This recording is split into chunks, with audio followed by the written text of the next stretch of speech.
Всем привет, ребята! С вами Svons, и сегодня я хотел поделиться с вами, так сказать, своими эмоциями, своими впечатлениями от 29-го Devstream, который прошел у нас 23 мая, если я не ошибаюсь.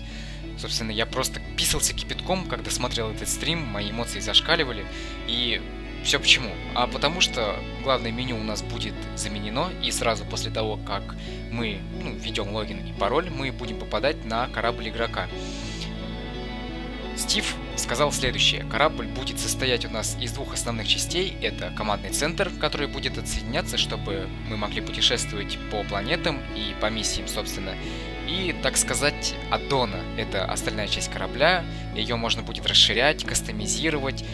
Может быть, даже будет разрешено красить стены, пол, потолок и другое. Вторая часть, которую можно будет кастомизировать, будет дрейфовать на орбите последней посещенной планеты. А основная часть будет присоединяться или отсоединяться, в зависимости от того, началась или закончилась миссия. Было сказано еще очень много фраз про какие-то непонятные комнаты, их роль я не совсем понял. Там было что-то про какие-то генетические лаборатории. Может быть, это связано с новым животным, Коброу, которая тоже меня просто поразила, его анимация и сама моделька просто шедевральные, и все это заставило меня еще больше полюбить данную игру. И вот эти генетические лаборатории, скорее всего, это мое предположение, нужны будут для того, чтобы выращивать Коброу. И, может быть, я не знаю, это мое предположение. В конце было сказано что-то вроде приглашение на корабль, то, что мы сможем приглашать друзей. Но давайте не будем загадывать вперед и просто немного подождем, пока все у нас разъяснится, пока дойдут до нас новые подробности. Как обычно, сказали, что будет все уже совсем скоро, и доработка займет всего лишь пару недель. Но, зная наших ДЕ, можно с уверенностью сказать, что вот этот Player Ships и Коброу, скорее всего, выйдет с 14-м обновлением. Я так думаю, это у нас будет летом, июнь, июль, и вполне возможно, что это будет август. Может быть, я ошибаюсь, но, скорее всего, это будет так. Также в этом корабле у нас будет иметься магазин, будет что-то вроде такого. Мы подходим к панельке, нажимаем X и нам на всю стену открывается магазин. Это тоже меня поразило, и выглядит это просто великолепно, если честно. Я вполне рад тому, что будет такое нововведение.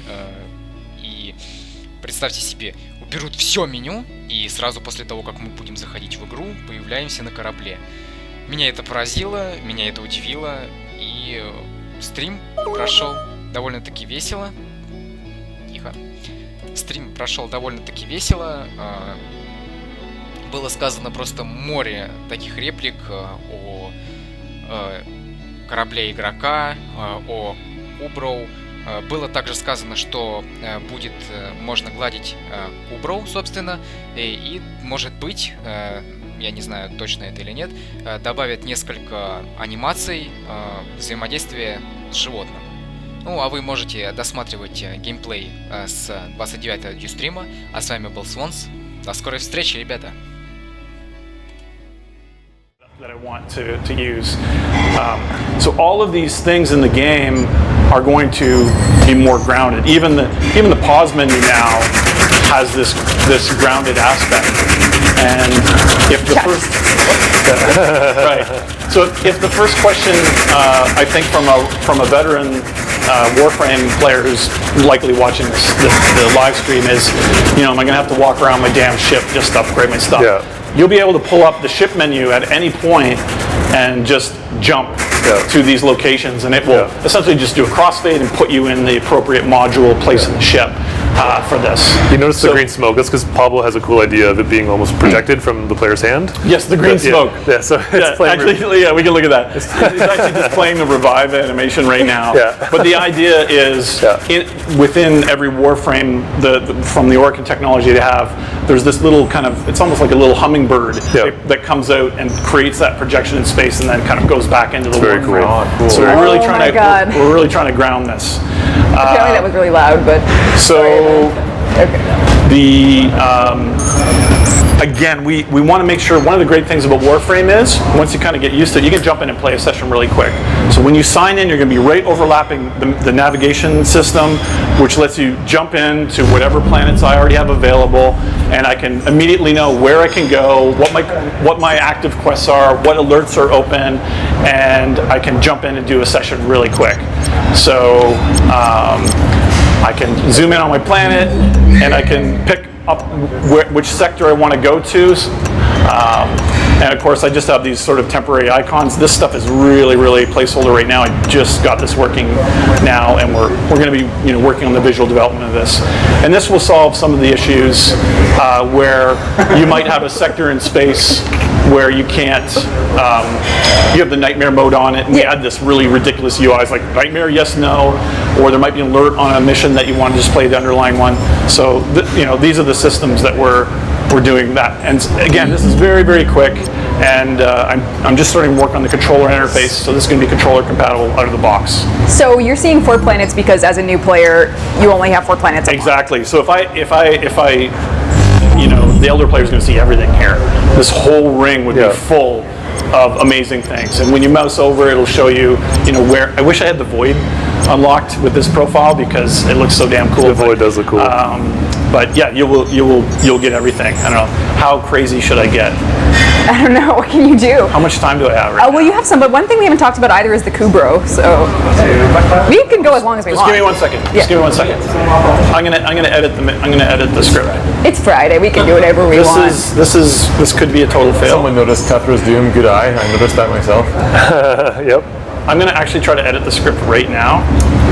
Oh my god. Set up, read cheater. Enjoy band. Okay, here we go. I'm going to put them all on. Show the void. So here we go. Okay, and I'm going to save the script. If this crashes. Should update. Oh yeah, there we go. Damn, all dim planets. So this is obviously what a player with everything unlocked would see, right? He's going to see all of these locations that he or she's worked hard to. And the void, I just oh man, I just love this crazy wackiness for the void. I don't have any keys right now, so if you had keys, which we'd always wanted to call coordinates, you would see those coordinates in space around here, like you saw those other sections, right? Yeah. Wow. So cool. Yeah, so that's kind of what we're working on right now. So there's still progression. Yeah, and then I think when you get the ship, I showed the foundry, right?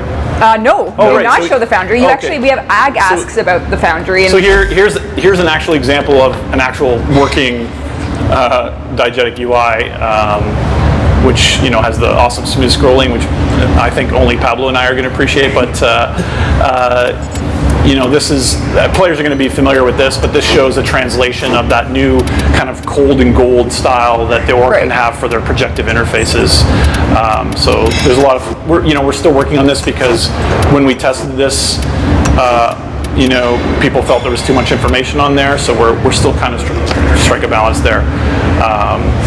So each of the capabilities your ship has, like the Foundry, is a mission to get a ship module, put it in, right? It's like sort of like a Batman story, right? You got our A-Team story. It's like building your arsenal and building your personal ship, customizing it, and getting all of the really cool things. So the Lisette, which is your stealth ship, is actually 2 pieces. It's the ship that you are familiar with that goes, right? Which we're actually putting back in the game. Yep. That'd be good, yeah. Awesome.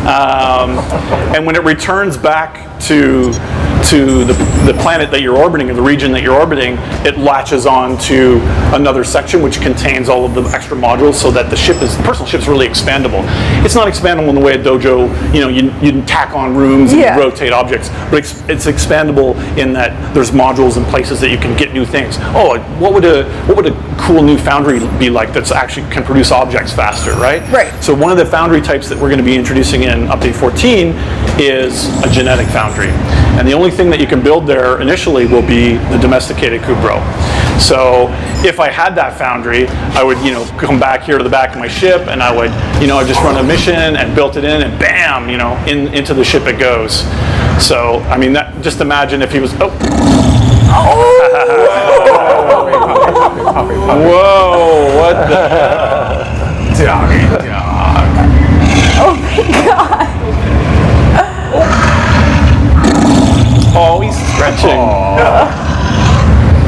Oh my god. So what is happening?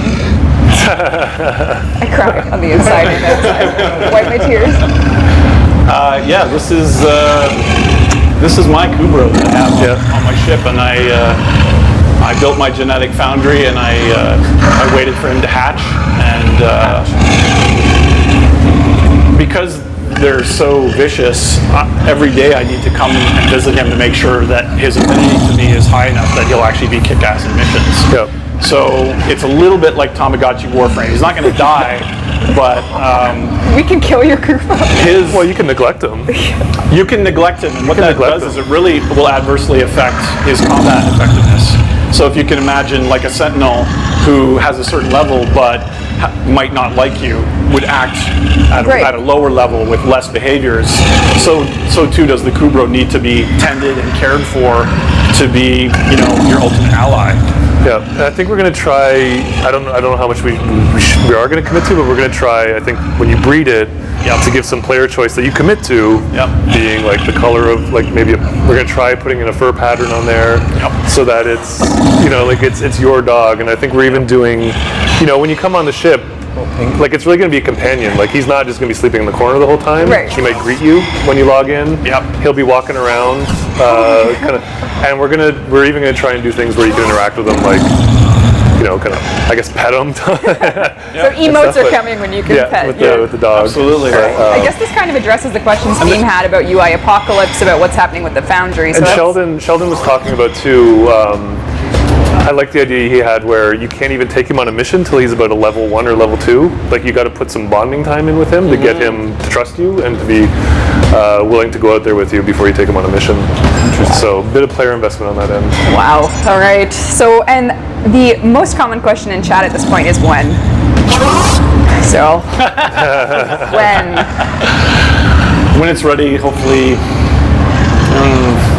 It's going to take several weeks to put this up, obviously. It is classically around the corner. I mean, we'll be making sure that players get updated, on our progress. But we want to make sure that the player ship, the new user experience, the new UI, and the first time we've ever had like a living pet, that are done right. Totally. Totally. So basically, if dark sectors aren't for you, you now have your own. Yeah. Hey, if dark sectors are for me, and I still want to just hang out here and chat with my friends and look at like what a goddamn boss I am in my awesome ship. Right. So this is Warframe Future. Yeah.